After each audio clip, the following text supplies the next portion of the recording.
जिस दिन मेरा इंटरव्यू था उस दिन इवनिंग में मेरा लास्ट 7th नंबर पे मेरा इंटरव्यू था। तो जब मैं बोर्ड के सामने गया तो बोर्ड जो चेयरमैन थे उन्होंने मेरे से क्वेश्चन पूछा, यार तुम तो लास्ट में रह गए, तुम तो पंक्ति में अंतिम रह गए, एनर्जी ख़त्म हो गई होगी, थक गए होंगे। तो मैंने सीट पर बैठ के कहा, मन के सर अंतिम होने के भी अपने 3 विशेष फ़ायदे होते हैं, मुझे लगता है अंतिम होने का भी मुझे फ़ायदा मिला है। तो उन्होंने कहा क्या फ़ायदा मिला है?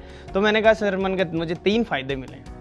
एक तो अब जो अंत्योदय है उसके लिए मुझे काम करना है। दूसरा, यदि मैं इस पंक्ति में अंतिम योद्धा हूँ तो इस पंक्ति में आने वाले सभी योद्धाओं का दारोमदार मेरे कंधे पर है। और तीसरा, मैंने मुस्कुरा कर कहा कि सर अंत भला तो सब भला। तो मुझे लगता है कि वो जो मेरा फर्स्ट क्वेश्चन का आंसर था उसने ही एक तरह से दिशा और दशा दोनों बदल दी, और मैं खुद भी कॉन्फिडेंट था और बोर्ड भी काफ़ी पॉजिटिव रहा। जिस दिन मेरा इंटरव्यू था उस दिन इवनिंग में मेरा लास्ट 7th नंबर पे मेरा इंटरव्यू था।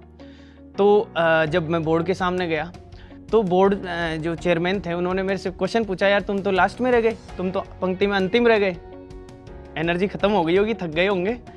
तो मैंने सीट पर बैठ के कहा, मन के सर अंतिम होने के भी अपने 3 विशेष फ़ायदे होते हैं, मुझे लगता है अंतिम होने का भी मुझे फ़ायदा मिला है। तो उन्होंने कहा क्या फ़ायदा मिला है? तो मैंने कहा सर मन के मुझे 3 फ़ायदे मिले हैं। एक तो अब जो अंत्योदय है उसके लिए मुझे काम करना है। दूसरा, यदि मैं इस पंक्ति में अंतिम योद्धा हूँ तो इस पंक्ति में आने वाले सभी योद्धाओं का दारोमदार मेरे कंधे पर है। और तीसरा, मैंने मुस्कुरा कर कहा कि सर अंत भला तो सब भला।